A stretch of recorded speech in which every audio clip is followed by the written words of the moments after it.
They were the planes that won our freedom, the so-called warbirds of World War II. Considering the very limited technology of these planes from that era, what the crew members accomplished was anything but short of a miracle. This is their story aboard this B-17 ghost plane, if you will, as we take a flight back in time.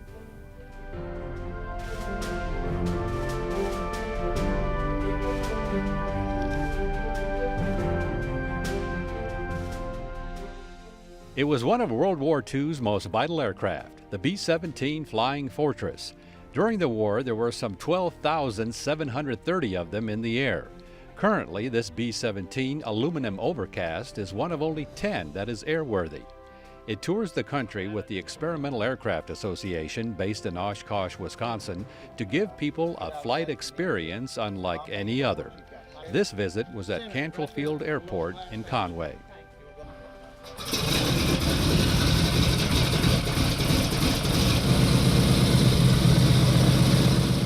One of the persons who came to see this old warbird was a World War II Army Air Corps B-17 crew member whose plane was shot at, knocking out both engines on one side, and who barely made it back alive. We flew to a chemical complex called IG Farben Chemical Works. It's a huge complex like DuPont. It was in Ludwigshafen, Germany, right on the Rhine River. We flew there on September the 13th, 1944. It had, I forgot the number of guns now, they claim they had, they could bring to bear on you at one time. It's something like 200 guns they could bring to bear on you at one time. We got shot up over the target, our wingman was shot down. We got shot up, we got the number 3 engine shot out, and number 4 engine, we lost it. So we only had 2 engines, and the group ahead of us was dealing with the fighter planes, so we tried to stay with our bomb group so we wouldn't straggle. You straggle and it's over with, you know, they got you. So we tried to keep up with them with flying a plane with 2 engines, and they overheated, and they cut in and cut out. So we gradually began to lose altitude. And as we lost altitude, we got away from the group. We got down on our own, and we set a course for Brussels. Had just been liberated 5 days. Brussels, Belgium. Paris, France had been liberated a few more days before that. They were had been 2 weeks they'd been liberated. So we set a course for Brussels. Didn't think we was going to make it, so we kind of took a head count, what we thought about bailing out. And well, I think the census was we'll just stay with it. As long as we got 2 engines, we'll stay with it. So we got over the line and almost got to the airport in Brussels. It had been taken over by the British, by the Canadians. Canadians had it, and we almost got to it, but we had to set it down on the ground, and we landed in a turnip field. Everybody got out fine. The B-17 wasn't called a Flying Fortress for nothing.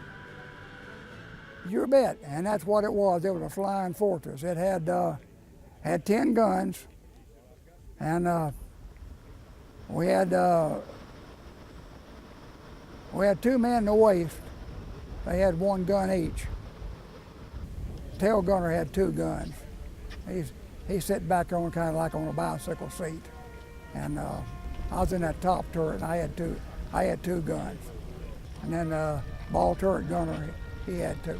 We had a little guy, small guy, that flew ball turret, and he was, I think, was on about a 4th or 5th mission when his guns jammed, and he took his gloves off to unjam his gun, which is strictly a no-no, and both hands got frostbitten.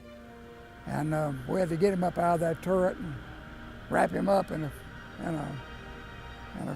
we had a little old small electric blanket.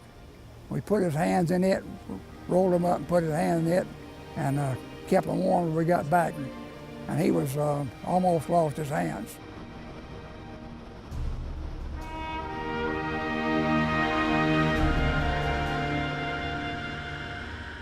I'd just like to say that it's good to be here today, and on an occasion like this, and look back and reminisce rather than have to go through this again. I hope that I wouldn't wish a war like that on anybody. There'll never be another air war like that. You'll never see 1,000, 1,500, 2,000 planes in the air at one time. You'll never see it. You got one plane can do what all those could do. And I think the young people should dig into their history and start reading about World War II, about the air war, because it'll never be another one like that. And there'll be another person like you all. Thank you. Greatest generation. Thank you. Thank you. Thank you for your service. You bet.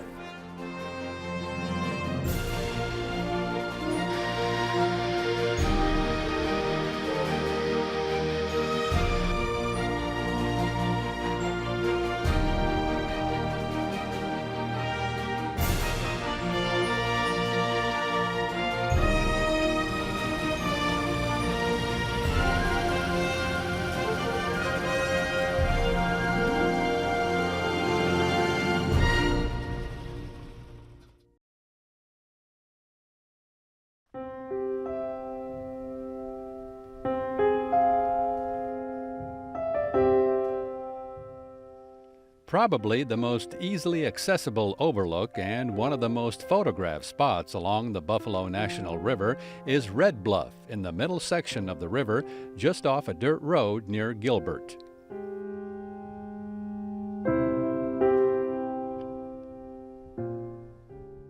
Yes, I would say it's accessible for pictures. It's very one of the most photographed spots in the Middle River, for sure. But it is beautiful in itself.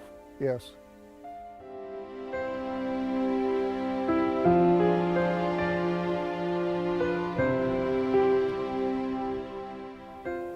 The very short path to Red Bluff begins at this pile of rocks here right off the dirt road, and it's about less than 40 feet down the hill here, but it is very steep, so I can't stress enough, please be careful because it is very easy to slip on the gravel.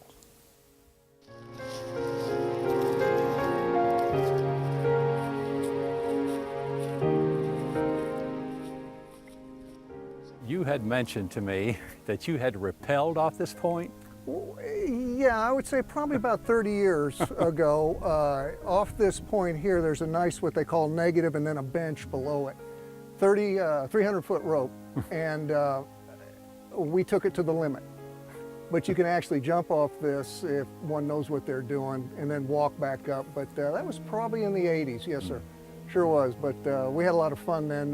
We reacted more than thought about it, but we had fun, absolutely.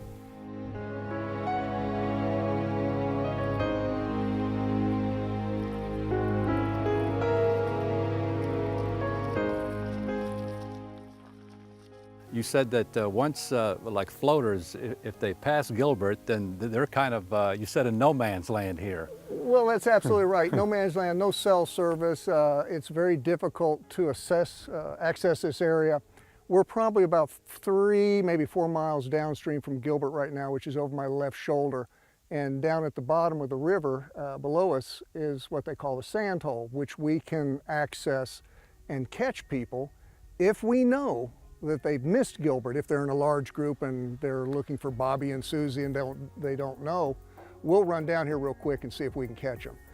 But if they miss this spot and we don't find them, they more or less sleep on the river unless they canoe on down to Maumee, which is about another 8 miles from us here. And a lot of people just don't know, so they'll camp out. And unfortunately, they will, and that has happened to us on average once every 10 years. Thank goodness it's no more than that. But yeah, you're in the middle of nowhere, absolutely, which is a good thing, and it could be a bad thing. Ben Fruhoff has great praise for the National Park Service in upkeeping the 151 miles of America's first national river. we could nitpick a governmental agency really easy, but that's not fair. They, in the 40 years, being grandfathered in as a canoe concession here and seeing it from ground level to now being a mature, older guy, they've done a fantastic job with the 8 or 12 superintendents they've had in. And I know it's a difficult job to do, to maintain something for the general public, but this asset that we have in our country as a national park is fantastic. It's a win-win. People can come here any time of year, springtime when you have the time, fall, and as a mature adult to see the eagles, to see the elk. It's beautiful. It's an asset that is underused.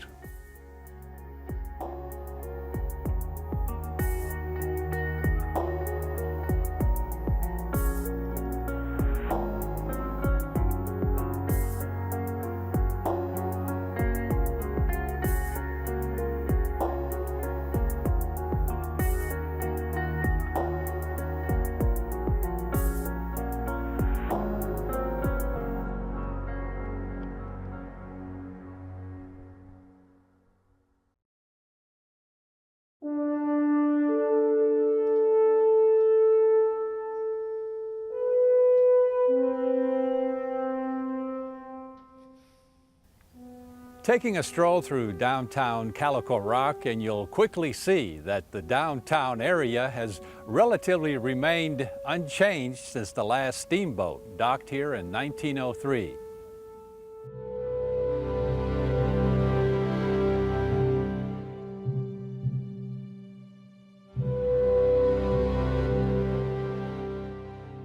Calico Rock used to be a very big metropolis. It was where everybody came to pick up their supplies on the riverboats, because this was a riverboat town starting in the 1800s. What it is today is people coming here for fishing and enjoying what there is today. The town is a lot smaller, but it has a lot of dynamic things inside the buildings as well as outside. Each of the buildings are in stone today because of fires that happened in the past. There were 4 elements that have happened here: floods, fires, and just the ice and all the things that have happened. But we've kind of converted it into trying to keep the history, which is very important, trying to keep the history that we have within the buildings and keeping the structures the way they were. But in this building in particular, we've given you the illusion of being on the deck of the Ozark Queen, which was the last ship that docked here in the year 1901. Then at that point, the Iron Railroad took over. Each of the dioramas that we have upstairs depicts the life of Calico Rock.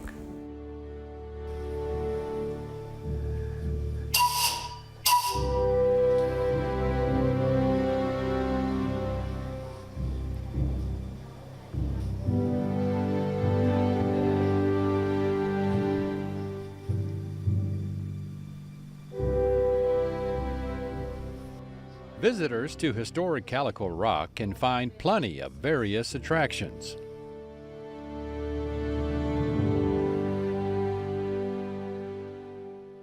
They enjoy a lot of things. They come here to learn a lot about the history. They love the Native American, which we have an exhibit here. Because we always say they were here before us, so we put them on the first floor. And we represent here the Osage, Shawnee, and the Cherokee. We are very proud to be a part of that.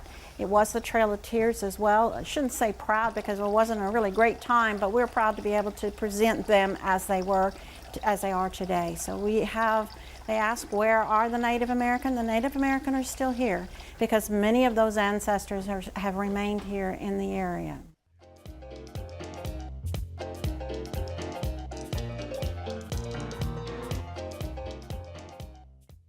North of town, there's the 1854 Trimble House, which is one of the few pre-Civil War log cabins still standing in Arkansas. And something you probably wouldn't expect to find in Calico Rock is an art and science center. Inside on the main floor is an elaborate art gallery. And down in the lower level, an impressive crime lab for school students. There's one more attraction off the beaten path that deserves attention. On the other side of the Walnut Street Steel Bridge is historic East Calico. It flourished as soon as the railroad began making regular stops in Calico Rock. Today, it's a ghost town, offering its own unique aura.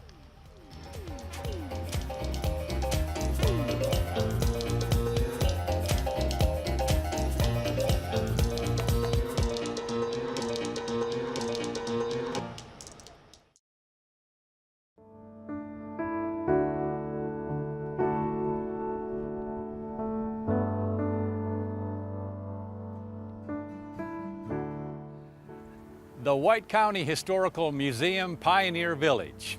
What the buildings here depict is how life may have been from 1880 to 1930.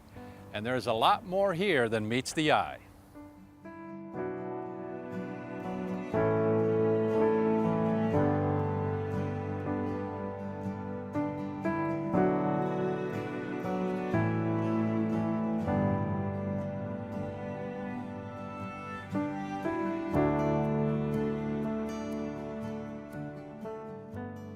Pioneer Village was the brainchild of a local Searcy merchant, Mr. Orrin Vaughn.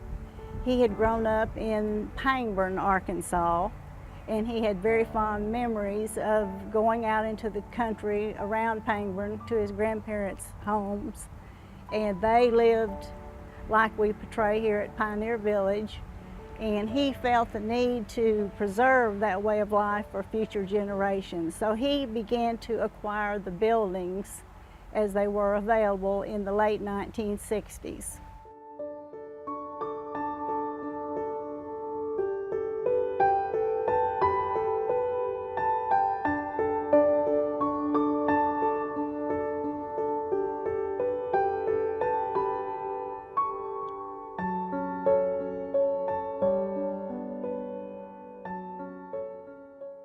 Each building has its own story, and it's the stories about the buildings that give them, as I say, their personality, if you can believe that a building has personality. But the depot was actually in Garner, Arkansas, and was used until 1937, and the railroad abandoned it, and it was sold to a local physician who had come to White County, Dr. Sloan, and he purchased it for his medical office, which he used for several years, and then ended up actually converting it into a home.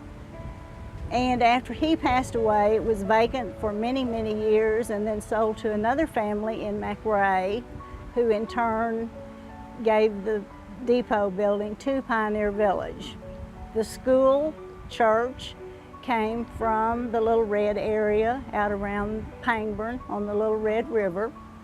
And it was used from 1885 until through actually the school year 1945 as a one-room school.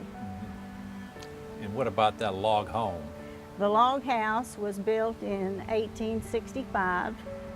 It's an awesome structure. Most people go in and say, wow, I could move right in this house today. Of course, you have to realize it has no central heat and air and indoor plumbing, so that might sway some people not to want to be in it, but it is an awesome house. It has its own story also. Now, what about this general store and post office? The general store came also from the Little Red community, and it is an actual store that would have been out in the community for people to come and get necessities. We talked earlier about there not being clothes and things of that nature in the store, but that's because people made their own clothes. They made their own clothes. They had to come to the store for coffee, sugar, flour, salt, maybe cornmeal if they didn't have access to a grist mill. But most of the other things they either grew or made themselves. So pretty limited stock. Now what about that trapper's cabin? The trapper's cabin is awesome. It portrays one of the very first ways that people would have been able to make a living in not only this area, but in any area, rural area. And that was through the trapping and selling of the skins. And we have many skins in there, and it's really a joy when children particularly go in there and they look and they go, wow. And as I like to tell the men that come out here, it's the ultimate man cave. Oh yeah. All right, one more thing. What is all with that salt kettle over there? That is a very interesting thing that most people are not even aware of that occurred in this area, and that is the fact that they mined salt. Now, when I think of a salt mine, I'm thinking the tunnels under the ground, but that's not how it worked. The area around Ball Knob, just northeast of Ball Knob, is very marshy, and the water is saline water. And even back to the prehistoric Indians, they mined salt by digging wells and then dipping the water out. And in this case, there were actually what we call salt works around Ball Knob, and they did the same thing. They dipped the water out, they put them in these huge kettles over fire, burned the excess water off, and what they had left was salt. And it's documented in a journal when the troops came down on their march to Little Rock. One of the Union troops wrote to his commanding officer that they had captured the salt works at Grand Glaze. They had taken 7 prisoners and destroyed 17 kettles, and the capacity was approximately 2 bushels a day. And they destroyed the kettles by shooting cannonballs through them, because that really affected the people in the area, because they had no access to salt after that.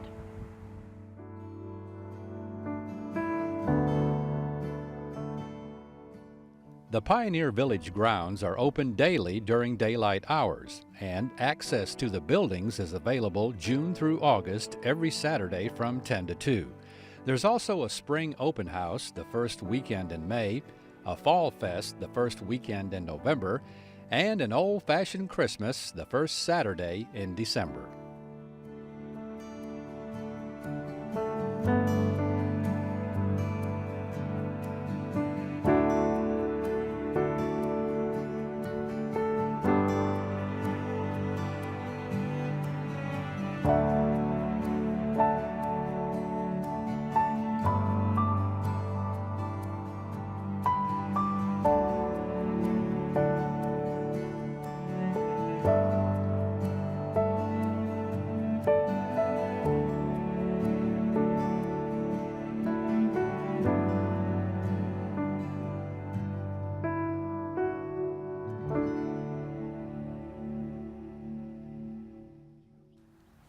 So the next time you happen to be in Searcy, pay a visit to the White County Historical Museum Pioneer Village. And to view this episode again or any one of our others, visit our website at aetn.org/exploringarkansas. And don't forget to like us on our Facebook fan page. And we'll see you again the next time for another exciting adventure on Exploring Arkansas.